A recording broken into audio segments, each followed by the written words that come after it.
Look at this fruit. Which fruit do you think it is? You are right. It is an apple. I also believe it is an apple. Now, it looks like an apple, it smells like an apple, and it tastes like an apple. So integrity, essentially, when you look at this fruit, is looking the same outward and being the same inside. It's not portraying a certain character in the outside, giving a false impression of who you could be so that people know you a certain way, but the very core of your heart, you are a different person.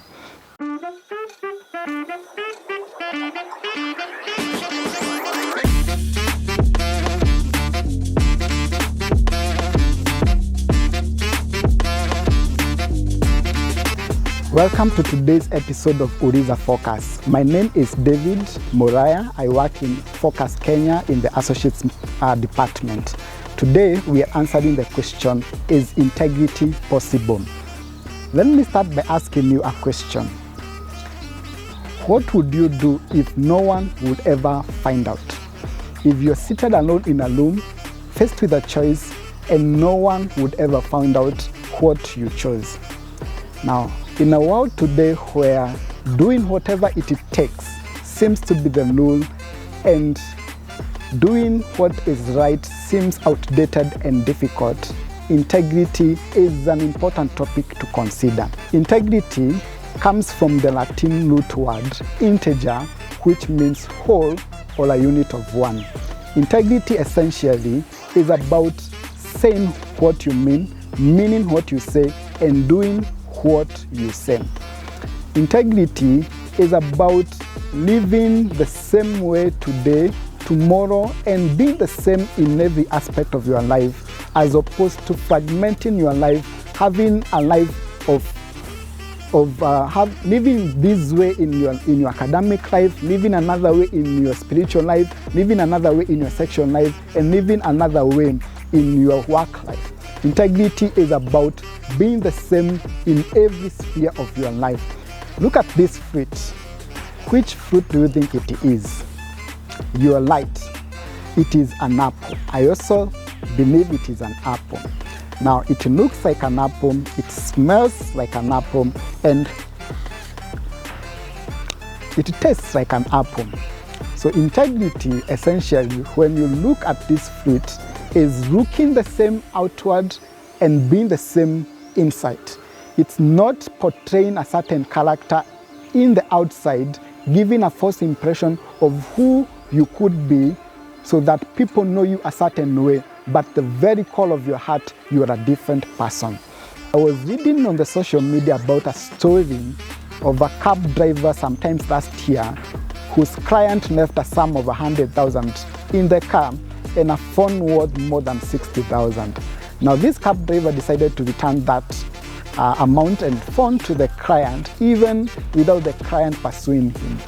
And when you look at the comments in that social media post, 90% of the people were shocked that this man decided to return this money. And some of the comments I could see were, we are slowly losing our culture. Our ancestors are really disappointed. And when you look at it, we are living in a world where lack of integrity is rewarded and celebrated, and people seem not to be shocked with lack of it. In fact, people who have integrity seem to be the ones who are surprising and are segregated.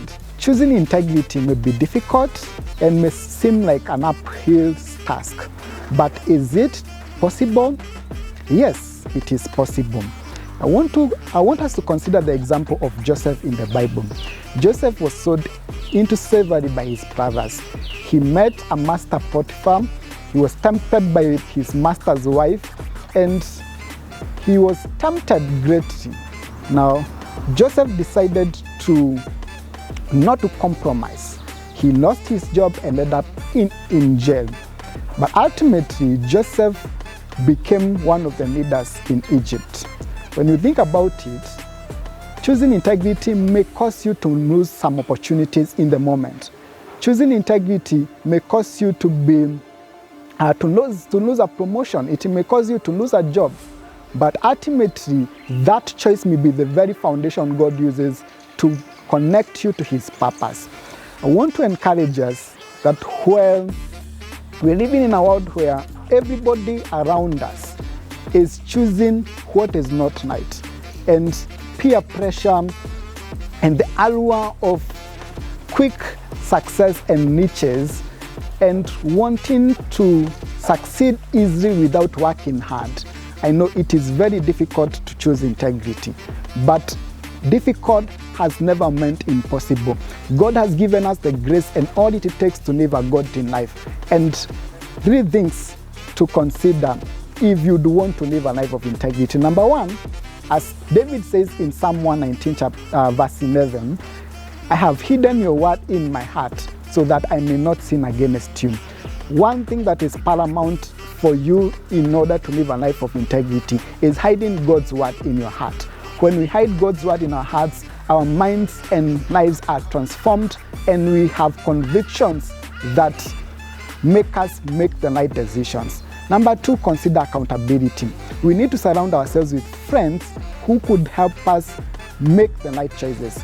Friends who are able to point us and correct us when we make choices that are not consistent with our convictions.